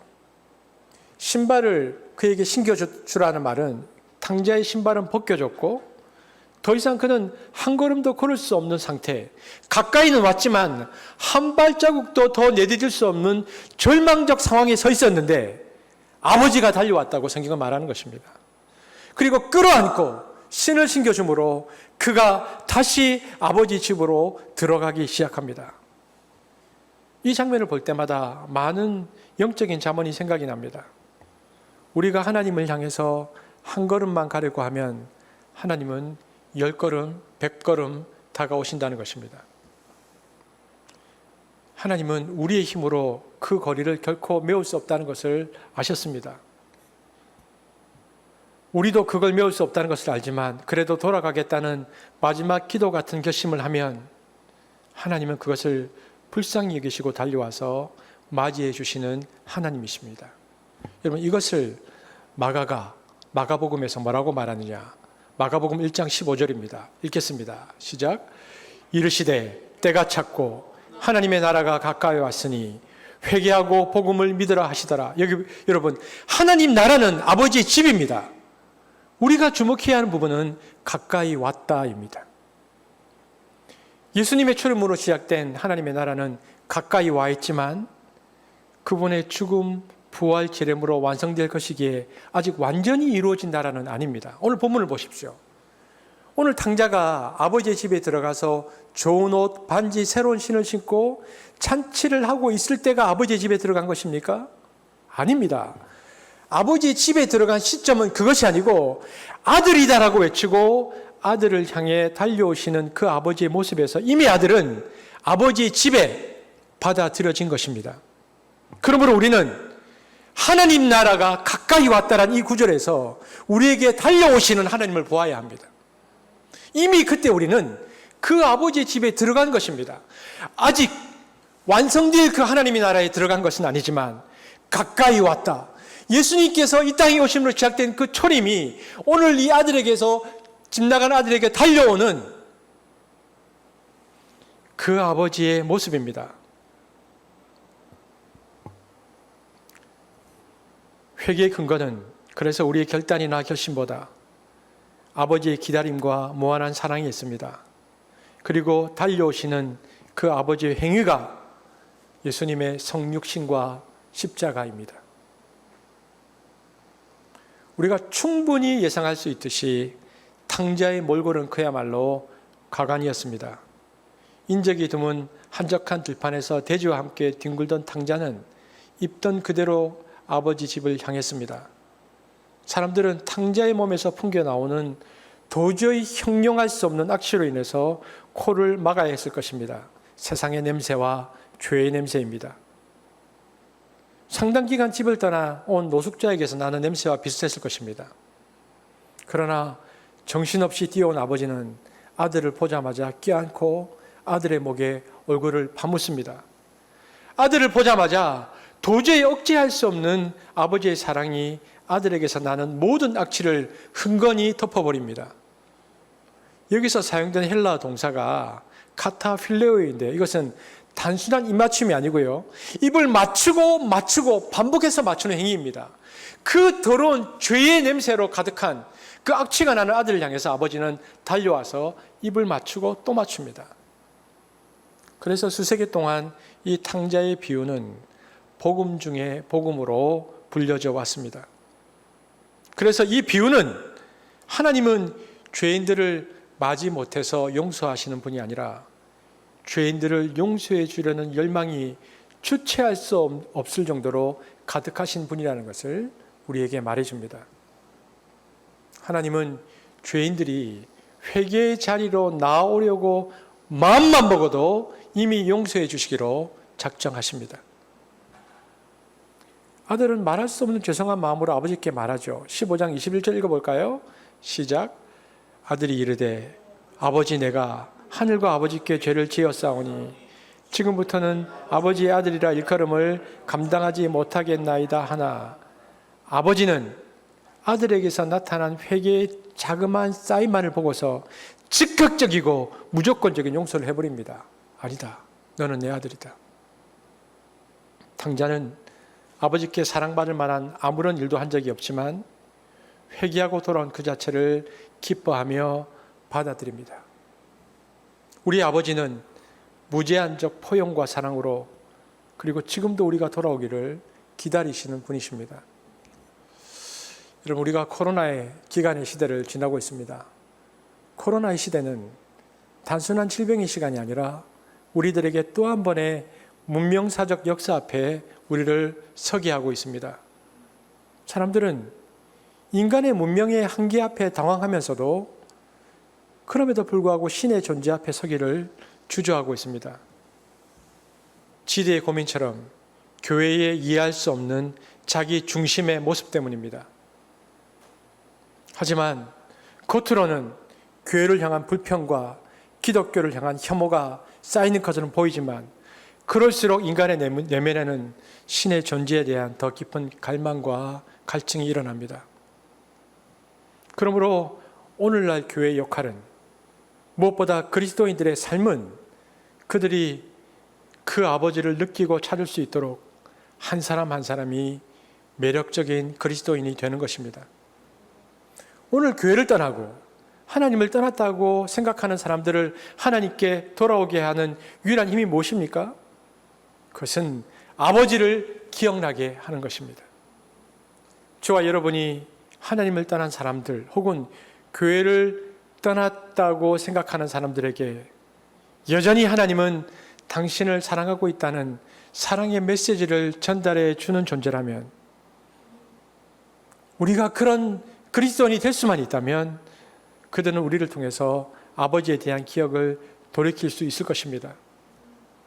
한습을 통하여 그 아버지가 드러나기를, 한습을 통해서 그 하나님 나라를 보기를, 그리고 이미 이 땅 가운데 초림하셔서 오셨던 그 하나님의 모습이 오늘 본문에 나와 있는 아버지의 모습이라는 것을 기억하고 이미 우리가 그 아버지의 나라에 받아들여진 것이라는 것을 기억하는 저와 여러분 되어지기를 주의 이름으로 축복합니다.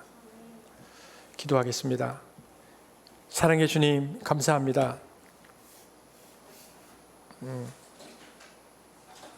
하나님의 나라는 이미 우리 가운데 와 있고 하나님과 우리 사이에 결코 좁힐 수 없는 그 절대적 간극을 예수님께서 십자가를 통하여 좁히시며 오늘 우리를 의롭다고 말씀하시고 이미 우리가 하나님 나라 백성 되었다고 하나님과 함께 있다고 우리에게 말씀하고 계십니다. 주님, 우리가 그렇게 아버지께 돌아왔던 것처럼 우리가 해야 할 일들은 혐오와 그리고 손가락질을 받는 이 시대의 교회와 기독교를 향하여 등을 돌리고 있는 그 사람들의 마음 깊은 곳에 아버지에 대한 인식이 있다는 것, 신의 존재에 대한 인식이 있다는 것을 우리가 기억하고 그 아버지를 기억나게 하는 그리스도인으로 살아가는 것입니다. 하나님, 한숲이 그리고 한숲 공동체가 아버지를 기억나게 하는 공동체로 살아갈 수 있도록 은혜를 베풀어 주옵소서. 감사를 드리며 예수님 이름으로 기도합니다. 아멘. 오늘 말씀을 생각하시고요. 개인적으로 이 말씀을 적용하도록 하겠습니다.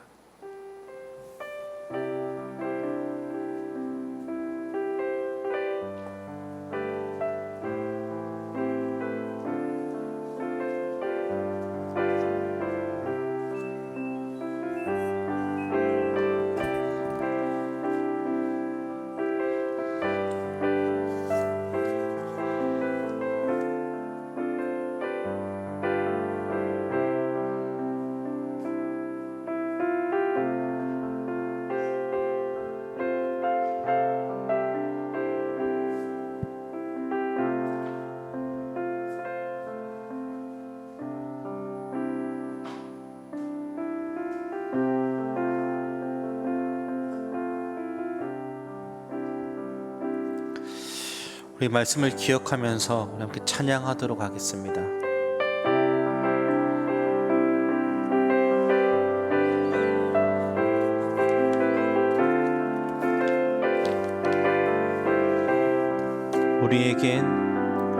우리에겐 소원이 하나 있네. 주님 다시 오실 그날까지 우리 가슴에 새긴 주의 십자가 사랑 나의 교회를 사랑케 하네. 주의 교회를 향한 우리 마음 희생과 포기와 가난과 고난 하물며 죽음조차 우릴 막을 수 없네. 우리 교회는 이 땅의 희망 교회를 교회되게 예배를 예배되게 우릴 사용하소서. 진정한 부흥의 날 오늘 임하도록 우릴 사용하소. 우리 처음부터 다시 한번 찬양합시다. 우리에겐 소원이 하나 있네. 주님 다시 오실 그날까지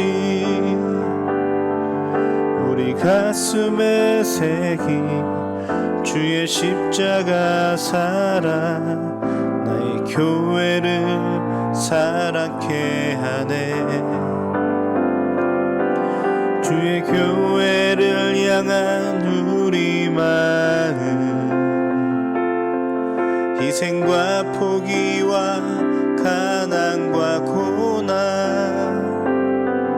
하물며 죽음조차 우릴 막을 수 없네. 우리 교회는 이 땅의 희망 교회를 교회되게 예배를 예배되게 우릴 사용하소서. 진정한 부흥의 날 오늘 임하도록 우릴 사용하소서. 성령 안에 예배하리라. 성령 안에 예배하리라. 자유의 마음으로 사랑으로 사역하리라. 교회는 생명이니 교회를 교회되게 예배를 예배되게 우릴 사용하소서. 진정한 부흥의 날 오늘 임하도록 우릴 사용하소서. 우릴 사용하소서. 우릴 사용하소서.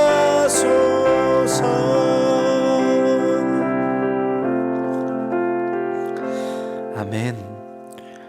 이제 우리 시간 준비된 헌금을 여러분 주일 준비된 헌금을 이 시간 드리시기를 바랍니다. 우리 봉헌 찬양 드리도록 하겠습니다.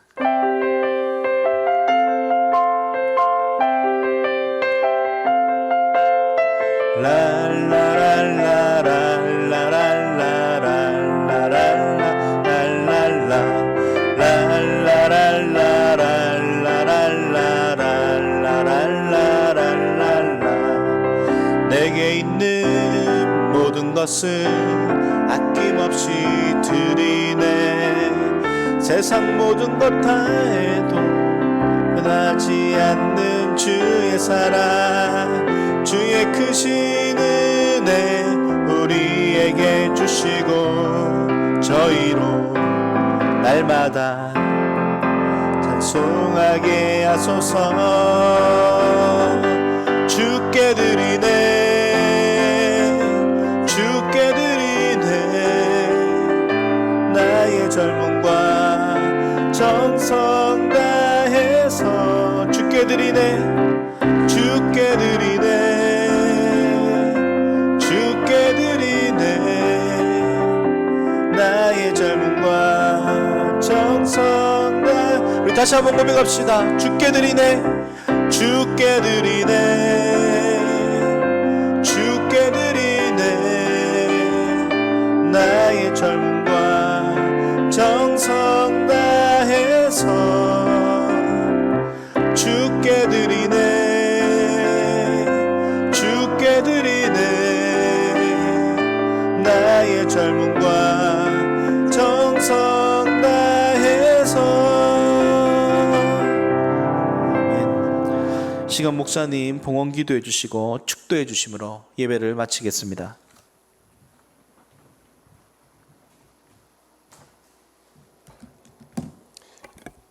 하나님 감사합니다. 오늘도 하나님께 또 우리가 예배함이 감사이며 기쁨입니다.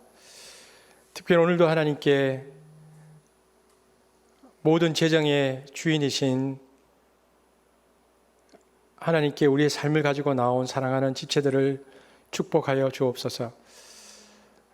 재정은 단순한 물질이 아니라 우리의 삶임을 고백합니다. 사랑의 주님,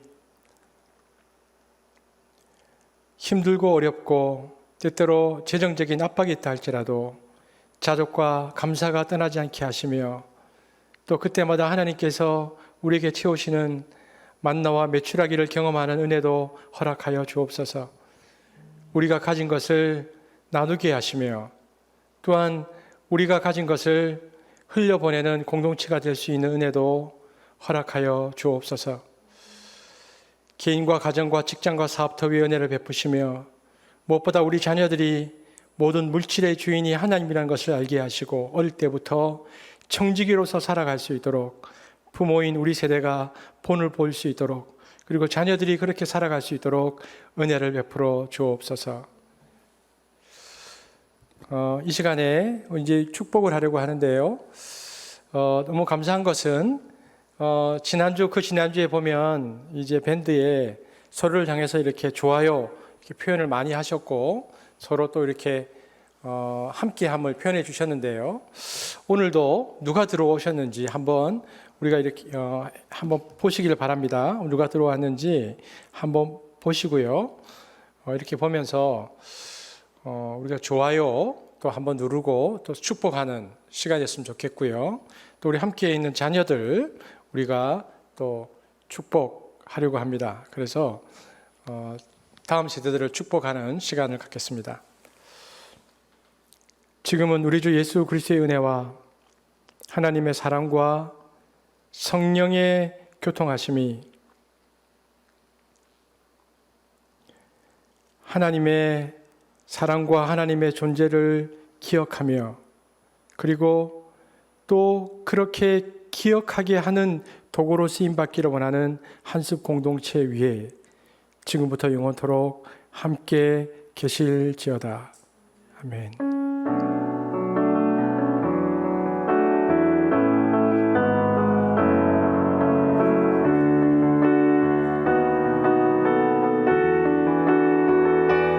모든 영광과 존귀와 능력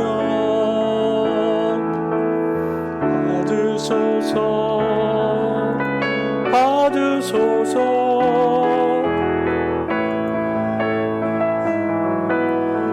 능력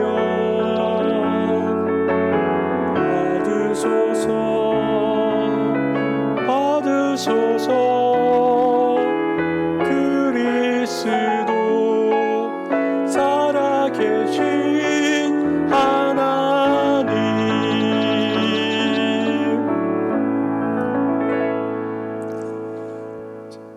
퀴즈 내도록 하겠습니다. 퀴즈인데요. 우리 중고등부 학생들에게 퀴즈를 내겠습니다. 퀴즈가 조금 어려울 수도 있는데 그래도 한번 신경을 딱 쓰시면, 아버지가 둘째 아들이 돌아왔을 때 무엇을 해주었죠? 세 가지인데 세 가지 한번 우리 보면 좋겠습니다. 그리고 우리 장년들 퀴즈를 내려고 하는데요. 장년들 퀴즈는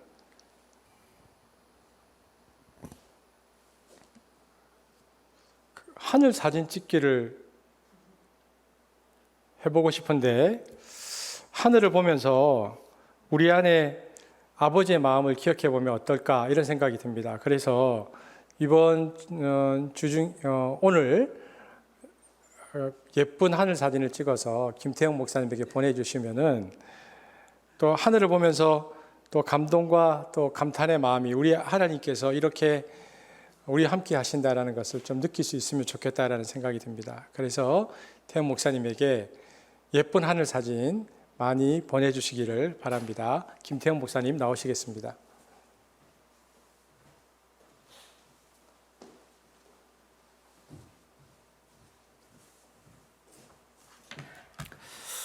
네, 반갑습니다.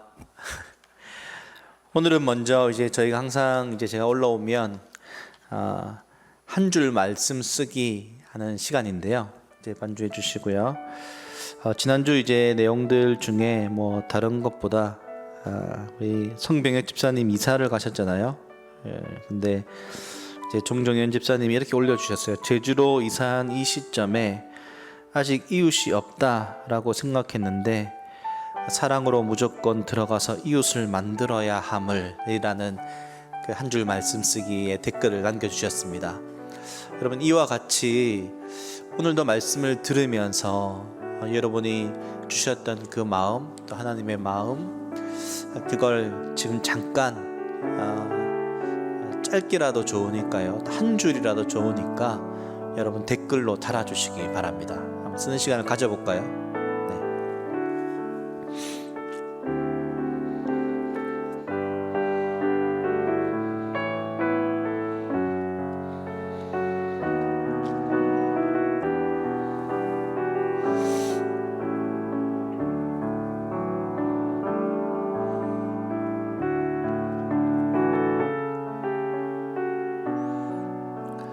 여러분 잘 쓰고 계시죠?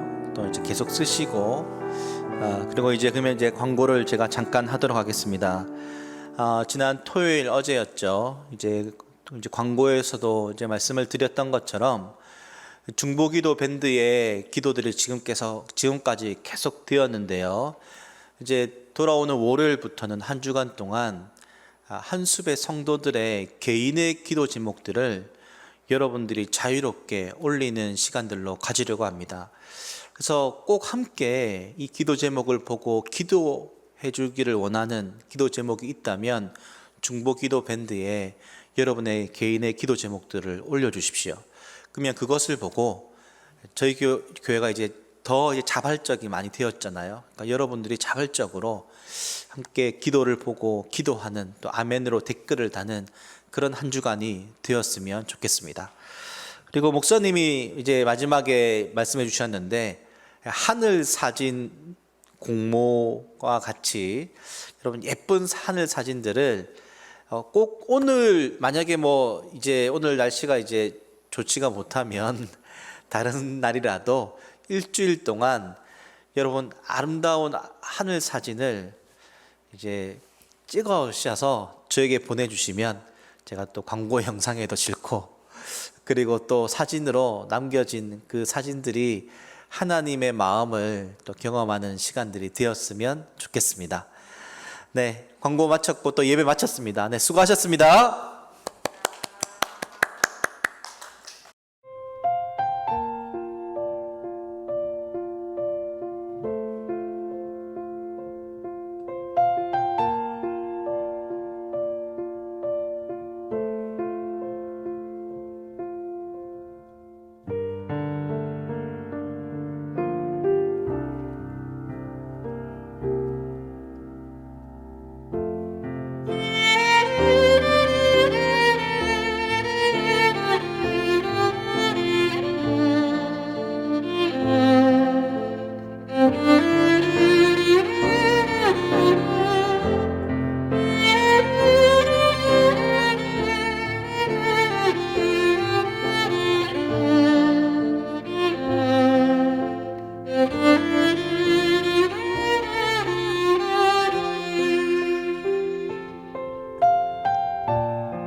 곳은 산이 되기보다 여기 오름직한 동산이 되기,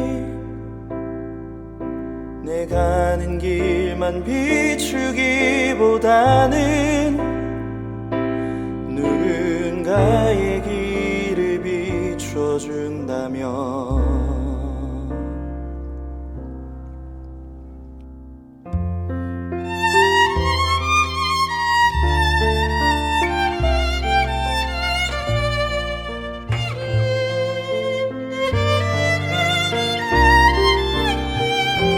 삶의 한 절이라도 그분을 닮기 원하네. 사랑 그 높은 길로 가기 원하네. 그 좁은 길로 가기 원하네. 그 깊은 길로 가기 원하네.